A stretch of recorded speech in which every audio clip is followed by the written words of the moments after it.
उद्धव से कहा, निर्गुण ब्रह्म का उपदेश देकर तुमने हमारे साथ जो उपकार किया है, उस व्यवहार के लिए तुम धन्य धन्य हो। तुम्हारे वे स्वामी श्री कृष्ण जी धन्य हैं,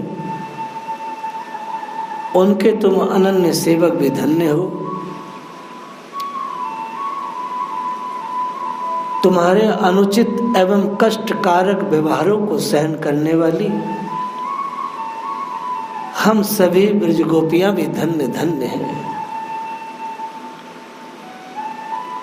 किसकी बुराई करें उद्धव? हमको निर्गुण एवं निराकार ब्रह्म का उपदेश देना वैसे ही अनुचित एवं मूर्खतापूर्ण है, जैसे कोई आमों को काटकर कांटेदार बबूल लगाए। कोई आम का बगीचा काट के उसमें बबूल उगा दे और उनकी रक्षा के लिए चंदन की बाड़ लगाए। वाह, तुम्हारी समझदारी का जवाब नहीं। हम प्रेमियों को तो योग दे रहे हो और कुब्जा को भोग की शिक्षा दे रहे हो। वाह अध्यापक जी, वाह, क्या बात है। तुम और श्री हरि दोनों ही कपट की पाठशाला में चतुराई की विद्या पढ़ करके आए हो।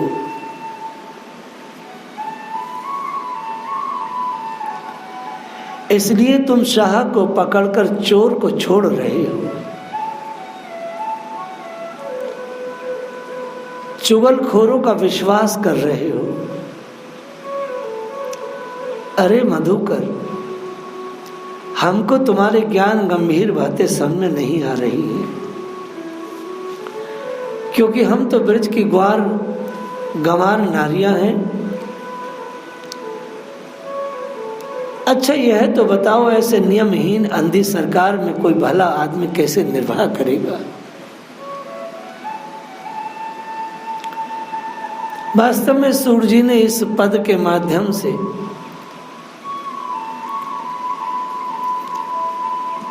कलिकाल की व्यवस्था पर कटाक्ष किया है।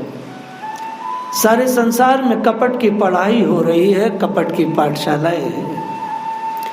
जो केवल रोटी कपड़ा मकान किस तरह से अर्जित हो, बस यही उन कपटपूर्ण पाठशालाओं में विद्याएं हो रही हैं। कपट की पढ़ाई पढ़ करके जो अंधी सरकार व बहरे समाज, इन दोनों का निर्माण उस कपट की पाठशाला से ही हो रहा है। क्योंकि जो कपट की पाठशालाएं, कपट का विद्यालय, विश्वविद्यालय, स्कूल इत्यादि हैं, यहाँ पर अंधे ही कानून है और अंधी ही सरकार है, अंधा ही समाज है, जो केवल पेट भरने का ही,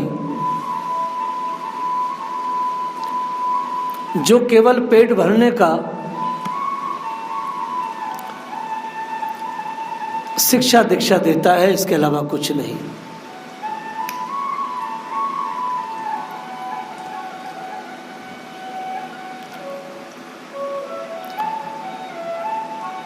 इसलिए श्री किशोरी जी कह रही हैं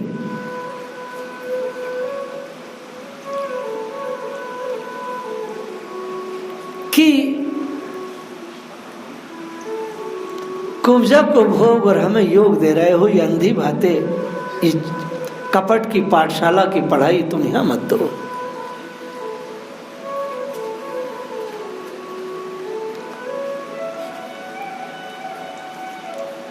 अचानक श्री किशोरी जी को चीर की बात याद आ गई।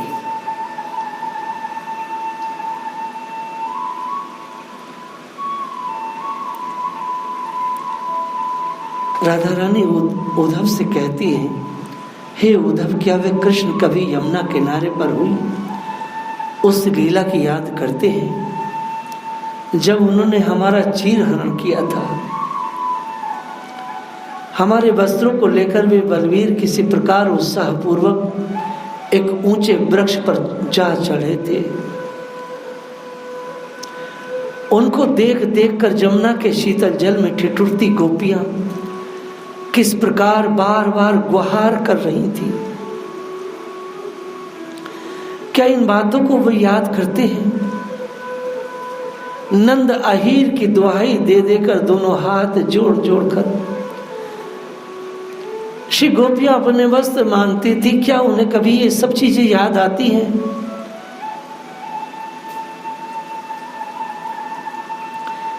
वे प्रभु तो सबको सुख देने वाले हैं, सारे सुखों के आगार हैं। वे दूसरों की पीड़ा को भी जानते हैं। उद्धव बार बार श्री राधा रानी चीर लीला और रास लीला को याद कर करके बेहल हो रही है। गालियां तो देती हैं, लेकिन बीच बीच में भगवान श्याम सुंदर के जो प्रेम के बर्ताव थे उनको याद कर करके विह्वल हो रही हैं।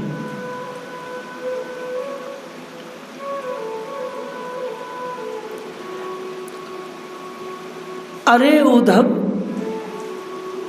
प्रेम को रोकना और प्रेम की के समुद्र को का जो उफान है, जो ज्वार है, उस समुद्र प्रेम के ज्वार को रोकना हमारे बूते का काम नहीं है। हे मधुकर, क्या तुमने सुना है कि किसी ने कमलनाल के कच्चे धागों से मतवाले हाथी को बांधकर वश में किया हो? नहीं, कभी नहीं। प्रीतम ने तो अपना दूध के हाथों निर्गुण योग का संदेश भेजकर हमारे सोई काम को और जागृत किया है, सजीव कर दिया है। हे उद्धव, तुम और वह सुफल सुत अक्रूर दोनों मिलकर हमारे बट की भी जो मुक्ति है वह भी ले लो। हम क्या करेंगी? हम तो प्रीतम से मिलना चाहती हैं, और तुम्हारे जैसे धूर्तों का क्या विश्वास करें? तुम लोग धूर्त हो, कपट की पाठशाला में पढ़े हो, जिस परमात्मा के साथ रहते हो तुम तो उसके ही नहीं हो। वास्तव में शून्यवादी लोग धूर्त हैं। शास्त्रों में इन धूर्तों से दूरी बनाकर रखने को कहा गया है। ये जितने भी धूर्त हैं, निराकारवादी, ये जितने भी ईश्वर को शून्य मानने वाले लोग हैं, इन सब धूर्त से दूर रहा जाए। इसलिए राधा रानी कह रही हैं, तुम्हारा क्या विश्वास करें धूर्त, तुम तो निराकार की उपासना करने वाले मूर्ख हो।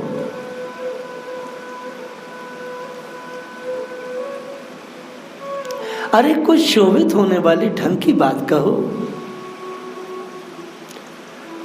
जिनको तुम ज्ञान सिखाने आए हो, ऐसी ब्रज में कौन है? सभी तो कृष्ण की उपासिकाएं हैं। आखिर तुम हमारी बात सुनो, और हम ये बहुत सोच समझ कर कह रही हैं। हम गोपियों के प्रेम पूर्ण व्यवहार और कृष्ण के प्रति जो हमारी निष्ठा, आस्था और एक निष्ठता है,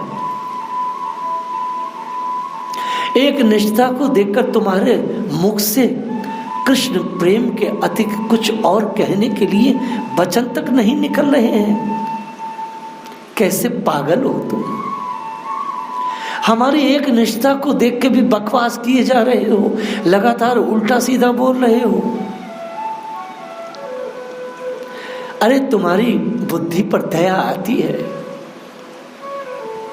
करुणा आती है। कितनी कुटिल और मूर्ख बुद्धि है। हमारी एक निष्ठा पर, हमारे विश्वास पर, हमारी आस्थाओं पर, हमारी निष्ठाओं के समुद्र को देख करके भी तुम अभी तक सामने अपने दुर्विध हट को नहीं छोड़ रहे हो।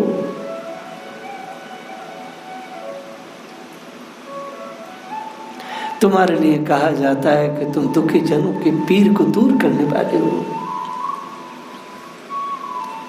अरे मधुकर, कोई ऐसा उपाय करो जिससे हमारे हृदय का दाह मिटे, कलेजे में ठंडक पड़ जाए। पर अफसोस तो इस बात का है कि तुम हमारे साथ कुछ उल्टे ही रास्ते पर चल रहे हो और हमें उल्टे रास्ते पर ले जा रहे हो और उल्टे रास्ते पर चलने की शिक्षा और दीक्षा दे रहे हो। अरे मूर्ख कहीं के, जरा ये तो बताओ कि बकरी के मुख में कभी सीताफल माने जो कांसी फल होता है वो पेठा समझ सकता है? बकरी अपने मुंह में कांसी फल को ले सकती है? अगर समाएगा भी तो कहां तक समाएगा? जरा सा टुकड़ा। जिस प्रकार बकरी के मुंह में कुम्हेड़ा नहीं समा सकता, उसी प्रकार हमारे हृदय में कृष्ण प्रेम के स्थान पर योग और निर्गुण ज्ञान नहीं समा सकता। अरे कोई राम लगती बात करो, कोई राम को प्यारी बात कहो।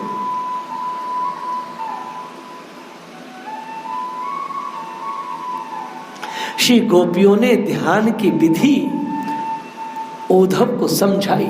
अरे तुम जिस ध्यान की बात करते हो वो मैं ध्यान तुम्हें बता रही हूँ। और वास्तव में राधा रानी ने जो ध्यान की विधि को विकसित किया, संसार को जो दिया, रूप सनातन अन्य आचार्यों ने इसको और विकास किया। इसी प्रकार का ध्यान समस्त वैष्णव समाज करता है। लेकिन ये जो निराकार लोग, शून्यवादी लोग जो ध्यान करते हैं, इनका कपट ध्यान है, इनका कोई ध्यान नहीं, एक बकवास के अलावा। ओधो जोग जोग हम नाही, अवला सार ज्ञान कहे जाने, कैसे ध्यान धराई। तई मूदन ने कहत हो हरि मूर्त जिनमाही, ऐसी कथा कपट की मधुकर हमते सुनी न जाई। राधा रानी कहती है, सच मानना हम अहीर अबलाएं योग के योग नहीं है। भला अबला बिचारी सार तत्व ज्ञान की बातें क्या जाने और कैसे ध्यान धारण करे। अरे मनोधर्मी, तुम उन्हीं आंखों को मूंद लेने की बात कर रहे हो जिनमें हरि की मूर्ति बसी है। ध्यान कहते किसे है? हर पल मूर्ति आंख में बसी रहे। अरे जरा सी आंख बंद करते हैं हम तो मधुर मूरत आंखों के आगे साकार होकर नाचने लगती है मेरे प्रीतम की। आंख बंद करती है हम तो रास दिखाई देता है। आंख बंद करती है तो प्रीतम कभी गायों को ले जाता हुआ, कभी प्रीतम बांसुरी बजाते हुए, कभी प्रीतम अटखेलियां करते हुए हमको दिखाई देते हैं। तू किस ध्यान की बात करता मधुकर? हम तो सजीव ध्यान करते हैं। अरे आंख बंद करने की क्या चलाई, हम तो खुली आंखों से, आंख खुली रहती है और खुली आंखों से प्रीतम का दर्शन करती रहती है।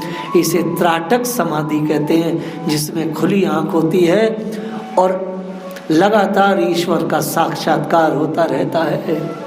राधा रानी ने ध्यान की विधियों को बताया। संसार में जितने भी कपट निराकारवादी हैं, ये क्या जाने मूर्ख 550 साल पहले सूर जी ने सूर सागर में पद में लिख दिया राधा रानी कैसे ध्यान कर रही है।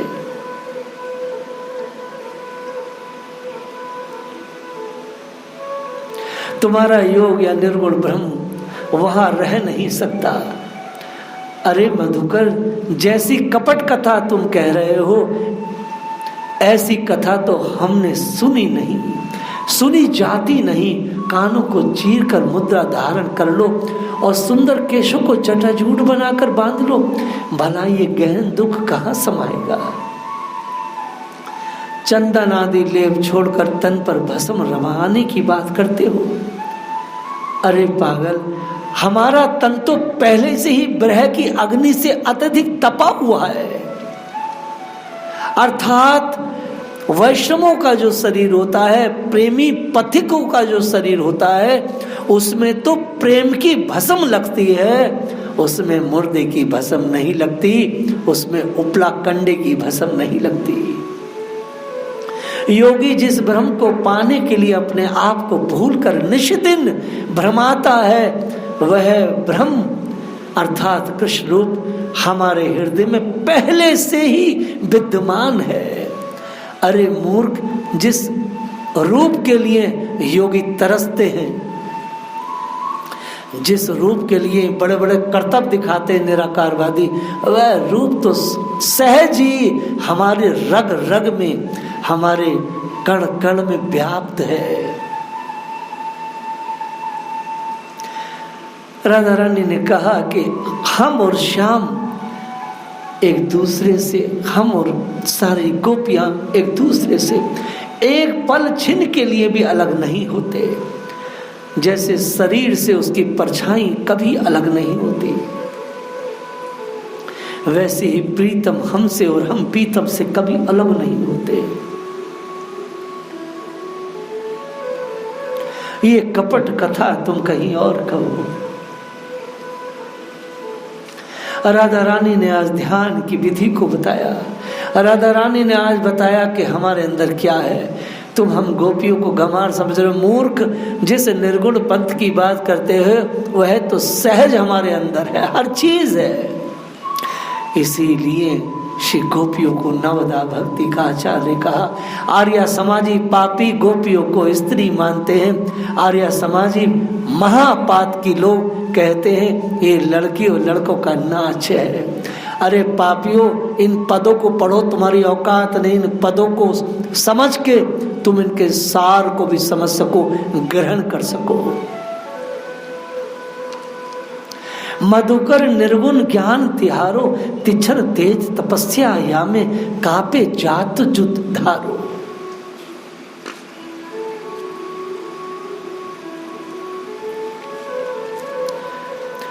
वैष्णव तो हमेशा खुली आंखों से, बंद आंखों से भगवान का लगातार ध्यान करते, अर्थात उनकी आंखों से कभी ठाकुर जी हटते नहीं। प्रहलाद जी कभी कभी चलते चलते नाचने लगते, रोने लगते, सुबकने लगते, कभी चीख जाते। वैष्णवों का ध्यान तो चलता पड़ता ध्यान है। वैष्णवों का ध्यान तो एवरी मोमेंट, हर पल का ध्यान है। उन्हें मूंदना नहीं पड़ता। आसन जमाना अच्छा है, हम भी जमाते हैं, लेकिन वैष्णवों का ध्यान तो 24 घंटे का है। श्री गोपियों ने योग मार्ग का खंडन किया। राधा रानी ने कहा निर्गुण ब्रह्म संबंधी ज्ञान बहुत ही तीक्ष्ण है। तेज तपस्या का विधान है जो किसी से भी नहीं किया जा सकता। अरे मूर्ख, हम तो भोली भाली गांव की अबलाएं हैं, सहज रूप से गोपाल की उपासिकाएं हैं। हमारे मन में श्री गोपाल जी की मनोहर मूर्ति बसी है। हमारे गोपाल जी अड्ढा पहनते हैं, अर्थात पिंडलियां ठाकुर जी की चमकती हैं। छोटी सी लकुटिया धोती पहनते हैं, छोटी सी कमरिया ऐसे लटकाए रहते हैं। भगवान के हाथ में सोटा रहता है, एक हाथ में भगवान की रस्सी रहती है जिससे गायों को दूध बांधने के समय बांधा जाता है चरणों में। मेरे ठाकुर जी का, मेरे गोपाल जी की मनोहर मूर्ति मेरे छाती में भरी पड़ी है। तुम्हारे अविनाशी ब्रह्म का स्मरण कौन करेगा? हमारे मन तो गोपाल जी से भी मुग्ध है और उनका रूप हमारे हृदयों में, उनकी मनोहर मूर्ति हमारे हृदयों में ऐसी जमी पड़ी है, ऐसी बसी पड़ी है कि एक पल क्षण भी, एक मुहूर्त भी हमारे चित्त से हमारे गोपाल की मूर्ति अलग नहीं होती। हमारे अंग अंग में श्याम सुंदर की छवि भरी पड़ी है। एक एक कोशिकाओं में ठाकुर जी हैं, एक एक कोशिकाओं में श्याम सुंदर है, प्रीतम है। अरे मूर्ख, कोई स्थान ऐसा खाली नहीं है।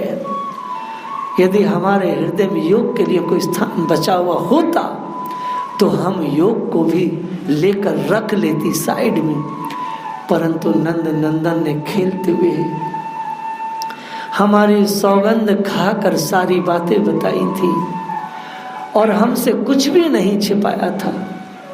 वे प्रीतम दिन रात हमारे पास ही रहते थे। फिर ये तो बता कि उन्होंने योग मंत्र कहां से प्राप्त कर लिया अचानक शहर में जाकर के।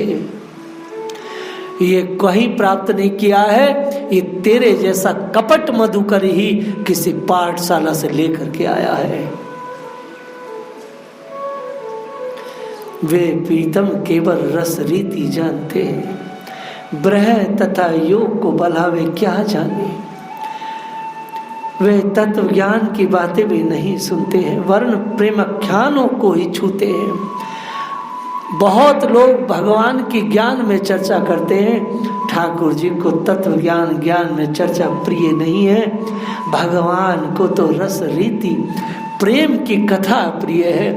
परम पूज्य प्रातस्मरणीय सतगुरुदेव राधा गोविंद गोसाई महाराज, परम पूज्य प्रातस्मरणीय डोंगरी जी महाराज भगवान की प्रेम लीला कहते थे। भगवान की बाल लीला, रास लीला, इन आचार्यों ने कभी ज्ञान पर कथा नहीं कही। इन महा आचार्यों ने हमेशा प्रेम लीला कही, भगवान की माधुर्य लीला कही, और लीला कहते कहते ही आनंद में रहे। भगवान केवल प्रेम उपासक हैं और हम भी प्रेम उपासक हैं। भगवान केवल प्रेम उपासकों को ही वरीयता देते हैं। भगवान हमेशा प्रेमियों को ही मान्यता देते हैं। भगवान हमेशा प्रेमियों को ही अपने साथ रखते हैं। अरे मूर्ख, तू कैसे विपरीत भगवान के साथ रह करके हमारे प्रीतम को संभवता तू दुखी देता है, ऐसा मुझको बार बार लगता है। श्री किशोरी जी ने उद्धव के उस रोग को अच्छे से पहचाना। हम यही जानती हैं, फिर भी निर्गुण और योग सुखकारक है, तो क्यों तू हमें इन्हें देना चाहता है?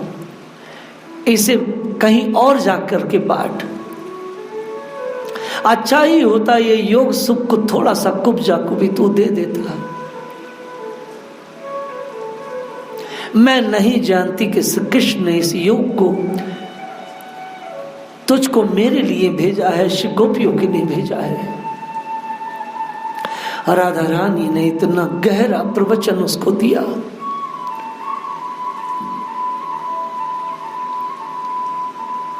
राधा रानी ने कहा, हम तो नंद के गांव के वासी हैं, हमारा नाम गोपालन करने वाले गोपाल से जुड़ा है। जाति और कुल भी हमारे गोपाल है। हम सभी गोपी ग्वाल गोपाल श्री कृष्ण की उपासना करने वाले हैं। गोवर्धन पर्वत को धारण करने वाले, गौओं की सेवा करने वाले और वृंदावन की अभिलाषा करने वाले हम श्री कृष्ण के उपासक हैं। अरे मूर्ख, हमारे राजा नंद हैं और हमारी रानी यशोदा है। सुजल से परिपूर्ण यमुना नदी और परम मनोहर कमल के समान सुंदर नेत्र वाले सुख की राशि श्री कृष्ण हमारे मित्र हैं, हमारे प्राण हैं। और उद्धव सुन, हम कहाँ तक इस राज्य की महिमा का वर्णन करें। अष्ट महासिद्धियां, अरिमा महिमा गरिमा लंघिमा प्राप्ति प्राकम्य ईश तत्वम और वश तत्वम यहाँ की दासियां हैं। हमें किसी से कुछ लेना देना नहीं। हम तो हमारे प्रीतम के हैं और हमारे प्रीतम हमारे हैं। ऐसी निष्ठा, ऐसी विश्वास, ऐसी एक निष्ठता श्री गोपियों के अलावा संसार में किसकी हो सकती है। जय श्री राधे।